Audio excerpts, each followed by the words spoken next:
자, 여러분들, 오늘 이 영상에 담겨져 있는 물건들 지금 당장 버려보셔야 됩니다. 네, 저는 모치동의 동명풍수 채널의 천동입니다. 이 집안에 있는 물건들 대체 왜 이렇게 자꾸 버리라고만 이야기를 드릴까요? 자, 옛날 그 고전 구절에 보면은 이런 이야기가 있습니다.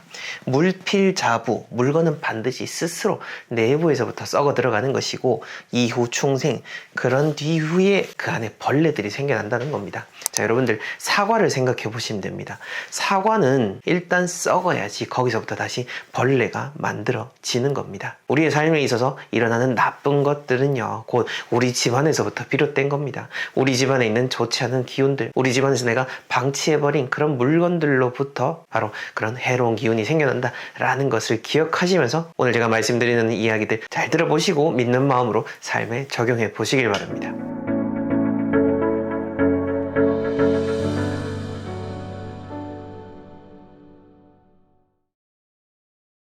부모님께서 물려주신 물건 중에 요거는 가지고 있어도 된다라는 것들이 있을까요? 저는 우선은 원칙을 잘 세우는 게 중요하다라는 생각이 들어요. 어떤 물건이니까라고 했을 때 탁탁탁탁 이야기 드리는 것도 좋지만은 사실 물건은 수도 없이 많잖아요. 뭐 시계도 있을 거고, 가방도 있을 거고, 모자도 있을 거고, 집안에 여러 가지 가구도 있을 거고, 그걸 제가 하나하나 일목요연하게 짚어드리면 좋겠지만은, 근데 그 물건 제가 또 다 짚어드릴 수 없기 때문에 이 원칙을 잘 가져가면은 스스로 다 대입을 하실 수 있으니까요. 그래서 원칙을 갖는 게 중요하고, 그 원칙이 뭐냐면은요, 부모님이 나한테 물려주신 물건이면은 그거는 내 물건인 겁니다. 그래서 부모님이 돌아가시고 났을 때 그 물건들을 어떻게 잘못 갖게 되면 우환이 일어난다라는 측면을 우리가 다 알고 있잖아요. 그것 때문에 이제 근심을 하시는데, 살아생전에 나한테 물려주셨다. 그거는 살아생전에 나한테 이미 소유권을 넘겨주신 거기 때문에 내 물건인 겁니다. 그래서 거기에 대해서는 명확하게 그거는 내가 생각하시면 되는 거지, 뭐 물려주시고 나서 바로 다음날 돌아가셨다고 해서 이게 뭐 죽은 분의 물건 이렇게 생각하실 필요는 없다 라고 볼 수가 있고요. 또 그리고 이 부모님 물건 했을 때 많은 악플이 달린 내용 중에 하나가 뭐냐면은, 뭐 외국 사람들은 그 뭐 대를 이어서 뭐 물건들 다 두는데 잘 살더만 이렇게 얘기하는데, 뭐 외국 사람들이 잘 사는지 안 사는지 저는 잘 모르겠습니다. 뭐 그건 둘째 치더라도 무조건 어떤 다 버리라는 측면은 절대 아니죠. 대를 이어서 가보로 할 수 있는 물건들은 집안에 잘 두고 또 후대에도 전해줄 수 있는 그런 문화적인 유산, 정신적인 유산으로서 남기는 것도 정말로 중요합니다. 그런 가부로서 남겨주는 물건, 내가 진짜 물려받은 물건, 그런 것들은 당연히 이어가야겠죠. 근데 그게 아니라 그냥 무조건 다 이제 부모님이 쓰셨던 물건이니까 다한테도 다 의미가 있겠지라고 생각해서 남겨두는 거, 그게 좋지 않다라는 거죠. 어느 정도는 구분을 해서 버릴 건 버리고 갖는 건 갖는 게 좋다라는 측면인 겁니다. 그 얼마 전에 우연히 그 한 예능 프로를 보니까 그 거기 나오신 연예인분께서 말씀하시는 게, 아버님이 이제 막 돌아가셔가지고 너무 아버지가 그리워서 이제 돌아가시고 난 후에 아버님이 입고 계셨던 그 잠옷을 입고 잠을 자고 하면서 이제 아버지를 그리워했다라고 하시면서 눈물을 흘린 그 장면이 기억이 납니다. 아버지의 채취를 느끼고 싶어가지고 빨래도 하지 않고 그냥 그렇게 계속 남겨두고 아버님 잠옷을 입고 잠을 잤다라고는 하는데, 저는 사실 그렇습니다. 뭐 물론 이런 부모님을 생각하고 추억하고 나를 낳아주고 내가 이 세상에 있게 해준 분에 대해서 감사함을 계속해서 생각하는 거는 너무너무 의미 있다라는 생각이 들어요. 그런데 이게 또 보여지지 않는 이야기를 또 잠깐 해보자면은, 생과 사에 대한 부분은 분명히 갈립니다. 그래서 풍수에서도 명확하게 음택과 양택으로 구분을 하잖아요. 음택이라고 하면은 돌아가신 분들이 머무는 공간, 양택이라고 하는 것은 산 사람들이 머무는 공간, 이렇게 구분을 해서 그 원리가 달라지는 거죠. 그래서 나를 낳아주신 부모님이라고 할지라도 그것은 내 살아있을 때의 그런 부모님 거지, 이제 돌아가시고 나면은 뭐 부모님이 아니다 그런 측면은 절대 아닙니다. 근데 같은 살아있는 사람으로서 기운을 전하고 마음을 공유하던 그런 관계는 끊어지고 이제 다른 측면으로 국면이 전환이 되는 거죠. 그렇게 봤을 때는 내 마음의 정으로서 모든 물건을 남겨두는 것이 눈에 보이진 않지만은 그 돌아가신 분도 지금의 생에 대해서 집착이 될 수가 있는 거고, 또 더 좋은 곳으로 떠나지 못하고 그렇게 발목을 잡게 되는 측면도 분명히 있다라고 저는 그런 생각이 들기 때문에, 고인을 생각하면서 남겨두는 물건도 중요하기는 한데, 무조건 다 부모님의 것이다라고 해서 나한테 다 도움이 된다, 내 삶에 모든 것이 다 도움이 될 것이다, 뭐 나를 낳아주신 분인데 아무리 뭐 귀신이 됐다라고 해도 나한테 도움이 되지 해가 되겠냐라고 생각하시는 분들 계시지만은 다르다라는 거죠. 그 측면을 이야기 드리고 싶고, 뭐 귀신이라는 이야기가 나와서 말인데 공자님께서도 이야기하셨잖아요. 경귀신이원지라고 해서 귀신이라는 존재, 이런 눈에 보이지 않는 그런 조상님이라든지 그런 기운들에 대해서 공경하는 마음을 가지되 여기에 대해서 너무 가까이 하지는 말라. 너무 의존하고 의지하는 게 아니라 우리가 산 사람들끼리 더 잘 지내고 우리가 이 삶을 잘 이어가도록 하는 것이 중요하다라는 차원으로서 공자님께서 말씀을 하셨는데, 저는 이 부분을 우리가 한번 대입을 해보면 좋겠다라는 생각이 들어요. 그래서 우리 돌아가신 그 고인을 추억할 수 있는 물건을 최소화시키고 버릴 수 있는 것들은 또 잘 떠나보낸다라는 의미로서 정리를 그렇게 해주시면 좋겠다라는 생각이 듭니다. 기존에도 이제 네. 고정적으로 요 부모님이 물려주신 물건들에 대해서 많은 구독자님들이 이제 댓글로 남겨주시는데요. 네네네. 여기에 대해서 교수님께서 답변을 해주시는 시간을 가져주시면 좋을 것 같습니다. 그 대표적으로 뽑아주신 질문들을 같이 읽고 한번 답변을 드려보도록 할게요. 네, 첫 번째 질문은 2019년 구정 전에 어머님이 돌아가신 후에 콩을 갈아 먹는 맷돌 3바리 세트랑 국수 만드는 홍두깨 방망이를 가져왔는데요. 집안에 돌진한 손녀가 있는데 아들도 이혼하게 되고 잘못 가져왔나 봅니다. 다시 친정 부모님 집에 갖다 두려고 합니다. 그러면은 험한 일이 멈추어질런지요? 손녀는 할머니인 제가 키우게 되었답니다. 지금 이 집은 4대에 걸쳐서 얘기를 하시는 것 같거든요. 뭐 무조건 물건만 가지고 이야기하기는 참 복잡한 부분이 있습니다. 또 여기 아드님이 이혼하는 문제가 그냥 두 사람의 문제일 수도 있는 거고 다른 집의 문제일 수도 있는 거고, 물건만 가지고는 판단을 하기는 제가 봤을 때는 조금 어려운 것 같습니다. 이와 관련돼서 제가 다른 풍수적인 부분을 말씀드리고 싶은 거는, 내 집과 관련된 부분으로서 이제 나라는 사람이 있고 내 배우자가 있으면은 두 사람이 이 집에 살고 나의 자녀는 분가해서 이제 다른 집에 살잖아요. 그러면은 내 집에 대한 문제는 이 내 집에만 국한이 됩니다. 자녀는 자녀가 사는 공간에서 다시 또 그 집에 대한 운으로서 발현이 되는 거고, 묘에 대한 문제는 이제 묘는 내 자손들에게 다 그 동일한 DNA를 가진 자손들에게 그런 에너지가 가는 거기 때문에 형제간이라도 다 그렇게 영향을 받는 거지만은 집은 딱 거기 사는 사람의 거의 대부분 한정이 되기 때문에 너무 어떤 확장시켜서 생각하실 필요는 없을 것 같아요. 글을 남겨주신 그 본인에 대한 측면으로서만 생각을 국한해 주시면 좋을 것 같습니다. 근데 물건만 놓고 봤을 때도 어머님을 추억하고 싶어서 가져오신 것 같으면은 뭐 하나 정도는 둘 수 있지 않나라는 생각이 드는데, 이거 쓰시려고 하실 것 같으면 그냥 버리시는 게 맞다. 저는 그렇게 이야기 드리고 싶습니다. 그다음 두 번째 질문으로 넘어가 보겠습니다.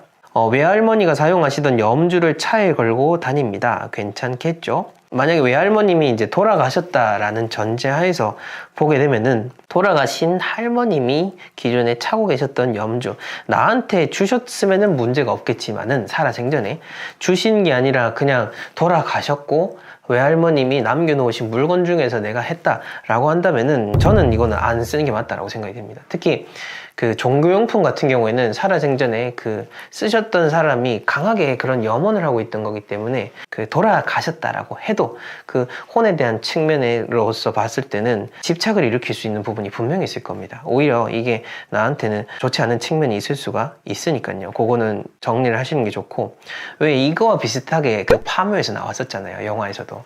파묘 영화에서도 보게 되면은 돌아가신 할머님의 틀니를 손자가 가지고 있어가지고 집안에 여러 가지 우환이 일어나는 그런 상황을 볼 수 있습니다. 저는 그거랑 유사하지 않나라는 생각이 들고, 차 같은 경우에는 이동하는 집과도 같아요. 차도 그런 공간으로 봐야 되기 때문에 요거는 바로 정리하시는 것이 좋다라는 생각이 듭니다. 그 다음 세 번째로는 2022년에 시아버님께서 돌아가셨는데요. 어느 날 보니 남편이 아버님 문패를 보관하고 있더라고요. 보관해도 괜찮을까요? 몇 년 전부터 집안에 좋지 않은 일들이 좀 생겨서 이것저것 생각하게 되네요 라고 말씀을 하셨습니다.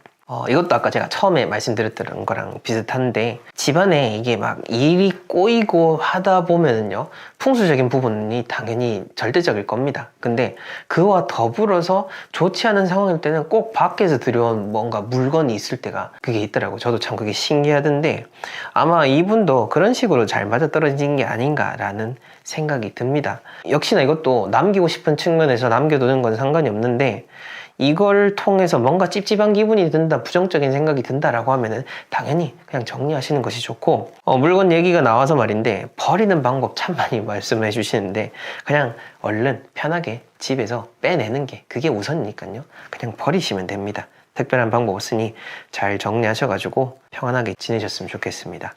네 번째 질문을 보자면은요. 개인적으로 아버지를 생각하고 싶어서 집 정리 중에 발견한 살아생전 사용하시던 은행 통장을 줍게 되었는데요. 아빠를 생각할 물건이 없는 상태에서 살아생전 사용했던 은행 통장 간직하고 싶은데 간직해도 되나요? 네, 역시나 추억하고 싶은 측면에서는 가지고 계셔도 상관이 없는데 저는 물건을 두더라도 내가 주요하게 생각하는 그런 금고라든지 이런 곳에 두는 것은 아니다라고 생각이 듭니다. 창고라든지 그냥 외진 곳에 그렇게 보관하셨다가 한 번씩 꺼내 보시고, 그리고 이것도 추억도 돌아가시고 나서 시간이 좀 지나면은 그 기억도 사실은 어느 정도 옅어지게 되어 있습니다. 그때는 정리를 하시는 게 맞다라고 생각이 듭니다. 이렇게 얘기하니까 되게 피도 눈물도 없는 사람처럼 보일 수 있을 것 같은데 절대 그런 측면 아닙니다. 그냥 어쨌든 돌아가신 분들이 보더라도 살아있는 사람이 잘 지내는 게 더 중요하니까요. 저는 그런 측면으로서 이야기를 드린 겁니다. 정이 많은 사람입니다. 다섯 번째 질문은 아버지께서 살아생전 동전을 종종 잘 모으셨는데요. 그 당시 어느 정도 제가 가져와 쓰지 않고 간직만 하고 있는 상태입니다. 이대로 간직해도 될까요? 근데 이거는 살아있을 때 가져오셨으니까 그냥 잘 간직하시면 되겠습니다. 이렇게 해서 질문들은 다 확인을 해본 것 같아요. 만약 집안에서 계속해서 돈이 새고 있다 라고 한다면요 여러분들 아마 이것 때문일 겁니다. 바로 카드입니다. 이거는 제가 어제 제가 서랍장을 정리하면서 쌓여있던 카드들이 제법 많더라고요. 기간이 만료된 것들도 있고 뭐 이것저것 또 어쩌다 보면은 가입도 하면서 카드들이 많이 날라오잖아요. 그걸 또 제가 또 무심코 또 정리를 안 하고 또 뒀더라고요. 그게 또 눈에 보여가지고 또 참지 못하고 바로바로 잘라버리고 없애서 그렇게 이제 쓰레기통에 집어넣었는데, 그런 현실적인 실물 카드들도 이제 여러분들 쓰지 않는 것을 정리를 해야 될 것 같고요. 그 다음 두 번째로는 그 카드 자체에 대한 의미인 겁니다. 여러분들 그런 얘기 많이 들어보셨지 않습니까? 신용카드를 쓰게 되면은 돈이 나가는 것 자체를 보지 못하게 된다라는 겁니다. 즉 눈에 보이지 않기 때문에 내가 얼마나 쓴지를 모른다는 겁니다. 이거 정말 많이 들어보셨을 거고 너무나 당연하게 여기시겠지만은요 실천 안 하시면은요 절대 이걸 모릅니다. 말로만 듣고 하는 거랑 내가 현실에 와닿는 거랑은 천지 차이인 거죠. 저도 처음 이제 경제활동을 하게 될 때는요 못 모르고 돈 쓰고 이제 직장 다니니까 신용카드가 나오니까 할부도 계속해서 하게 되고 나중에는 돈이 좀 더 필요하니까 리볼빙까지 하게 되는 그런 상황까지 저도 겪어봤습니다. 만약 딱 내 통장에서 이제 100만 원만 이렇게 월 체크카드에 적어 놓게 되면은 계속해서 빠져나가고 점점 0에 가까워지는 걸 보게 되면은 이 사람이 행동 자체가 위축이 되고 그 남은 시간을 버텨야 되는데 라는 생각이 들게 됩니다. 근데 이게 보이지 않는 것이 바로 신용카드의 맹점인 거죠. 우리는 그 한도의 남은 양을 신경 쓰지 않죠. 어떻게 하면 그 한도를 더 늘릴까만 생각을 많이 하고 있지 않습니까? 이 카드는요 사실 모든 그런 재테크라든지 부동산이라든지 그 자산 관리에 대한 책이든 강의든 보게 되면은 무조건적으로 얘기하는 것 중에 하나이고, 저 역시나 삶으로서 또 겪었고 지금은 체크카드를 사용을 하면서 지내고 있기 때문에, 그리고 체크카드와 신용카드를 썼을 때 그 마음가짐을 다 알고 있기 때문에 여러분들에게 확실하게 이야기를 드리는 거니까요. 집안에 돈이 모이지 않고 있다 라고 한다면은 분명히 여러분들 집안에는 그 신용카드가 있을 겁니다. 특히 무서운 신용카드가 뭐냐면요, 이 영상 보시는 분들이 거의 다 아버님, 어머님들이실 텐데요, 자녀에게 그냥 던져준 신용카드입니다. 정상적인 경제 활동을 하고 있다라고 한다면은요, 말 그대로 우리가 엄카 찬스라고 하지 않습니까? 엄마 카드 찬스. 한 번씩 그냥 그렇게 내가 갖고 싶은 거 혹은 뭔가 먹고 싶은 거를 이제 부모님의 그 찬스를 통해서 얻어야 그게 찬스지, 이게 항상 자녀의 그 지갑 속에 꽂혀 있다라고 하는 것은 오히려 그 자녀를 더욱더 병들게 만들 수 있습니다. 제 의뢰인분들 거의 다 50대 이상이기 때문에 때문에 그 장성한 자녀들을 둔 분들 계시는데요. 종종 보게 되면은 이렇게 참 안타깝게 지내시는 분들이 너무 많더라고요. 물론 제가 이렇게 이해해도 그냥 귓등으로 흘려 들으시겠지만은 근데 사실이 그렇습니다. 그렇게 했을 때 서로가 가난해지는 선택을 하고 있다는 것을 잘 생각을 해보시면 좋겠습니다. 자, 그 다음 두 번째로는요. 바로 식습관입니다. 식습관. 오늘 내용 완전히 생각하지 못했던 건데 혹은 오늘 내용 너무 식상한데 라고 생각하실 수 있을 것 같아요. 하지만 지금 돈이 새고 있고 집안에 뭔가 돈이 안 모이고 있는 것 같은데 우리 집안에 뭐 물건 두면 되지 않을까라고 생각하는 것 자체, 그 생각 자체가 오히려 더 틀린 거 아닌가라는 거죠. 저도 그런 의미 있는 것들, 재물운에 대한 부분들 많이 이야기 드리고 있습니다. 하지만 일단 현실적으로 안 쓰고 봐야 되지 않습니까? 그래서 제가 카드, 식습관 지금 이 얘기를 이어가고 있는 겁니다. 제가 왜 식습관을 얘기하냐면요. 정크푸드를 얼마나 많이 먹냐, 뭐 배달 음식을 얼마나 많이 먹냐, 안 먹냐에 따라서 그런 경제적인 그 층이라고 해야 될까요? 레벨이라고 해야 될까요? 이게 차이가 나는 그런 유의미한 결과들이 너무너무 많습니다. 그리고 또 돈 없다고 한탄하시는 분들이 어떻게 보통 많이 한탄을 하시죠? 항상 밤에 술 먹으면서 항상 밤에 치킨 시켜놓고 소주 마시면서 돈 없다고 한탄하고 배우자한테 화풀이하고 그러다가 투닥투닥하고 화목함이라고는 찾아볼 수가 없게 되는 거죠. 그러니까 돈이 없다고 하면서도 계속해서 돈을 쓰면서 돈이 없다라고 하고 있습니다. 아니 그러면은 먹고 싶은 것도 못 먹냐라고 하는데 근데 지금 내가 당장 그 먹을 수 있는 거랑 내가 계속해서 어떤 생활을 유지해야 되는 거랑은 잘 생각을 해야 되는 거죠. 제가 최근에 또 자주 보고 있는 그 프로그램 중에서도 보게 되면은 그 실제 이제 리얼한 부부들이 나와가지고 막 이렇게 이혼에 대한 이야기도 하고 가정 불화에 대한 모습을 리얼하게 담고 있는데요. 보통 돈 문제를 이야기하고 있는 부부의 그 상황들을 보게 되면요. 싸우면서 항상 그 둘 사이에는 그 배달 음식과 소주가 놓여 있는 것을 여과 없이 볼 수가 있었습니다. 이 프로그램뿐만 아니라 보면서도 여러분들 다 뜨끔하시는 분들 있을 겁니다. 뭐 그럼 너는 배달 음식 안 먹냐 하시겠지만 저도 배달 음식 좋아합니다. 특히 저는 떡볶이 좋아하거든요. 떡볶이 좋아하고 술도 먹고 그럽니다. 하지만 우리가 궁극적으로 문제를 해결하기 위해서는 갑자기 드라마틱한 큰 변화를 원한다라든지 혹은 진짜 요행을 원한다라든지 미신 같은 걸 원한다라든지 이런 거 하지 말자라는 거죠. 그런 거 한 시간에 지금 당장 내가 줄일 수 있는 몇천 원, 몇만 원 그건부터 줄여 나가는 거 거기서 시작인 거지. 우리가 카드비 때문에 허덕이는 사람들 뭔가 큰 거 사가지고 그렇게 된 건 아니죠. 뭐 물론 뭔가 샤넬백이라든지 뭐 진짜 비싼 거 한 12개월 할부로 끊다 보면은 그것도 이제 크긴 한데 일단은 몇만 원, 몇십만 원 뭐 혹은 100단위로 이런 것들이 쌓이고 쌓이다 보니까 이제 확 턱 밑까지 차오르게 되고 생활이 불가능한 상황이 되는 거죠. 그때는 어떻게 해야 되느냐? 일단 카드부터 끊어야 되는 것이고 식습관부터 다시 정리를 해서 굳이 의미 없는 것들을 하지 마시라는 그런 의미인 겁니다. 몇 년간 계속해서 스터디셀러가 되고 있는 그 돈의 속성, 그 돈의 속성을 쓴 분이 김승호 회장님이시죠. 그분도 늘 하시는 얘기가 바로 그거죠.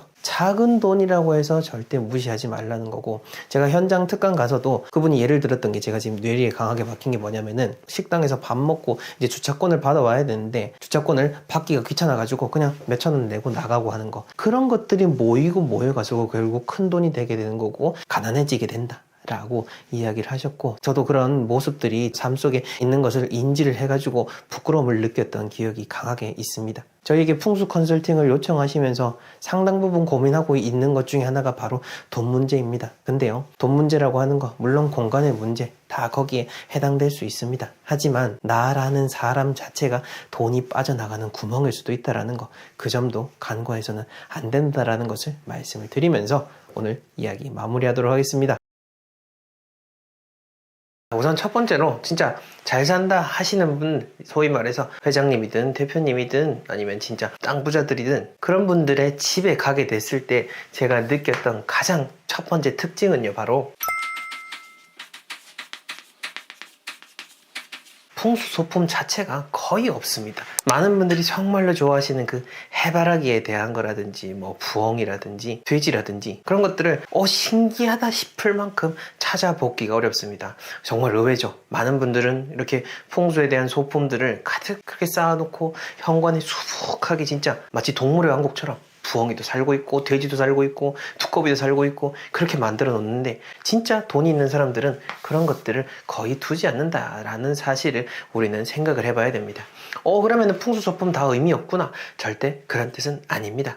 의미 없다라는 것이 아니라 지나치게 그런 부분에 우리가 의존하고 맹신해서는 안 된다라는 거죠. 저도 풍수를 강연을 하고 컨설팅을 하고 연구를 하는 사람입니다. 그리고 운이라는 것을 절대 무시할 수 없다라는 것을 알고 있죠. 하지만 운이라는 것과 더불어서 현실의 실력도 쌓고 현실적인 부자가 될 수 있는 그런 해안이 있어야 된다라는 점을 저는 이야기하고 싶은 겁니다. 그래서 풍수에 대한 부분, 여러분들이 집안에 물건을 두는 거는요, 여러분들의 그 마음이면 되는 겁니다. 그리고 그 마음을 표시할 수 있는 거는 그렇게 많은 소품들로 인해서 만들어지는 것은 절대 아니라는 것을 제가 이야기 드리고 싶은 겁니다. 이건 제가 세 번째 책, 그 풍수 부자들에서도 언급을 했던 내용이니까요. 한번 보시면 좋을 것 같고요. 그 다음 두 번째로는 이분들의 집에는 항상 슬리퍼가 있었습니다. 일단 제가 몸으로 느끼고 비교적 잘 산다고 하시는 분들, 그리고 비교적 좀 힘이 들다라고 하시는 분들의 공간을 갔을 때 차이점이 이거였습니다. 경제적으로 괜찮다라고 할수록 슬리퍼를 내어주시면서 제가 편안하게 집을 돌아다닐 수 있도록 그 배려해주는 정도가 점점 더 컸다라는 거죠. 내 집에 들어오는 그 사람 자체를 귀하게 여긴다라는 것이 가장 첫 번째인 거고요. 한편으로는 그만큼 청결에 대한 부분들을 신경 쓰고 있다라는 것을 이 슬리퍼 하나만 봐도 쉽게 알 수가 있는 거죠. 이게 또 가보게 되면은 이제 진짜 조금 더 그 청결에 더 초점을 두신 분들 같은 경우에는 그 기존에 쓰던 그런 손님용 슬리퍼가 있는 게 아니라 왜 일회용 슬리퍼 있지 않습니까? 여러분들 뭐 분양할 때 가게 되면은 그 집에 들어갈 때 신는 그런 일회용 슬리퍼라든지 호텔 같은 데 가게 됐을 때 볼 수 있는 그런 것들 있잖아요. 그거를 이제 내어주시는 분들도 계시고는 합니다. 뭐 어찌됐건 간에 그만큼 이런 작은 부분까지도 신경을 쓴다라는 거, 우리는 그 점을 잘 생각을 해야 되는 겁니다. 자, 그래서 여기서 잘 생각해야 될 거는요, 작은 부분들이라고 해도 여기서는 신경 쓰라고 했고 여기서는 신경 쓰지 말라고 했는데 두 가지에 대한 영역 자체가 다른 겁니다. 우리가 작은 부분이라고 해도 어떤 너무 물질적인 부분에 초점을 맞추게 됐을 때 이제 이게 운이 아니라 진짜 산으로 가게 되는 거고, 마음이라든지 이 배려가 담긴 물건을 통해서 공간을 잘 경영을 하게 됐을 때 그것이 진짜 운으로서 작용할 수 있다는 점을 제가 이야기를 드리는 거니까 이 두 가지에 대해서 잘 생각을 하셔야 됩니다. 부잣집이라고 하는 곳들 가보게 됐을 때 나쁜 것도 하나 분명히 있더라고요. 그게 뭐냐면은 바로 미술품들입니다. 이 경제적인 수준이 높아지다 보면은 자연적으로 이제 문화를 향유하는 층도 상당히 넓어지게 되고요. 문화를 향유하는 층이 넓어지게 됐을 때 보통 많이 쉽게 누리는 것이 바로 서양 미술에 대한 부분입니다. 그러다 보니까 조금 기괴하다 싶은 그런 작품들도 있고요. 조금 난해하다 싶은 어떤 오브제라고 할까요? 물건들이 집안에 있는 경우들이 있는데 뭐 한두 가지 정도 둘 수도 있을 거고 진짜 의미 있는 분이 혹은 진짜 비싼 미술품일 수도 있습니다. 하지만 그것들이 좀 이건 지나친데 싶은 부분들이 분명히 있었습니다. 그리고 그것이 지금 내가 설령 잘 살고 있다라고 할지라도 그 운의 그릇을 구멍을 내는 그런 빠져나가는 흠이 될 수 있다라는 거, 그 점을 저는 이야기를 드리고 싶은 겁니다. 그래서 이걸 통해서 볼 때 우리가 생각을 해야 되는 건 뭐다라고 하냐면은 바로 잘 산다라고 해도 내가 내일 또 부자가 될 수 있도록 계속해서 노력을 해야 되는 겁니다. 이게 돈이 없는 입장에서 봤을 때는 돈 있으면 끝이겠거니 하겠지만은 사실 그렇지 않습니다. 살아가는 것이 돈이 없을 때도 걱정인데 있을 때는 사실 더 많은 걱정 때문에 정말 힘든 일이 많습니다. 보통 부자라고 하면 다 좋다라고 그렇게 생각하시는 분들도 참 많은데 제가 옆에서 봐온 바로서는 절대 그렇지 않다라는 거, 그 점을 잘 생각을 해주시고요. 중요한 것은 오늘도 부자로 살고 내일도 부자로 살 수 있는 그러한 삶의 방식을 우리가 생각해야 된다라는 점입니다. 자, 이런 공간에 대한 것들을 제가 이야기를 드렸는데 이렇게 만나봐 왔던 제가 부자분들에 대한 어떤 인간적인 특징을 몇 가지 좀 덧붙여서 이야기를 드리자면요, 거의 대부분 상대적으로 큰 부를 이루고 100억 단위에서도 훨씬 더 넘어가시는 그런 부를 일군 사람들은요, 밑바닥을 맛보셨던 그런 분들이었습니다. 뭐 물론 집안도 좋았고 공부도 잘해가지고 전문직으로서 살아가면서 부를 일구시는 분들이 있는데 이것보다 더 높은 차원에 있는 그런 부자분들은 대부분 다 그런 밑에서부터 올라왔거나 혹은 이 위에 있다가 밑에 갔다가 다시 올라온 그런 분들이었다라는 거죠. 얼마 전에 뵀던 그 대표님도 그 옆에서 사모님께서 그러시더라고요. 이 남편분께서 젊을 때 사업을 한번 하다가 또 크게 또 잘 못 돼가지고 진짜 밑바닥부터 다시 생활을 하고 달동네로 가고 또 운전기사로 그렇게 하면서 지금의 큰 회사를 일구게 됐다라고 말입니다. 지금은 인자하게 웃는 부자의 얼굴이지만은 인자하게 웃는 주름 속에서는 그런 세월의 깊이가 있었다라는 것을 저는 그분들을 보면서 느껴왔고 여러분들에도 말씀을 드리고 싶은 겁니다. 이 풍수의 원리라고 하는 거, 자연의 원리는요, 조화에서부터 시작이 됩니다. 음이라고 하면은 양이 있는 것이고 이 음과 양이 서로 만났을 때 모든 것이 다 순환이 되는 것처럼 우리의 삶도 그렇습니다. 항상 밝은 부분만 있는 건 아니죠. 어두운 부분도 같이 공존하고 있습니다. 자, 그러니 설령 내가 계속해서 어두움 속에 살고 있었다라고 한다 할지라도 분명 다시금 피어오를 그런 밝음이 있으니 제가 지금까지 말씀드렸던 것들 이전에 다른 영상들을 통해서도 이야기 드렸던 것들을 잘 보시면서 오늘 하루 잘 쌓아가시면은 금방 그런 좋은 시기가 다가오게 될 것입니다. 네, 그럼 저는 다음 시간에 더 의미 있는 이야기로 찾아뵙겠습니다. 감사합니다.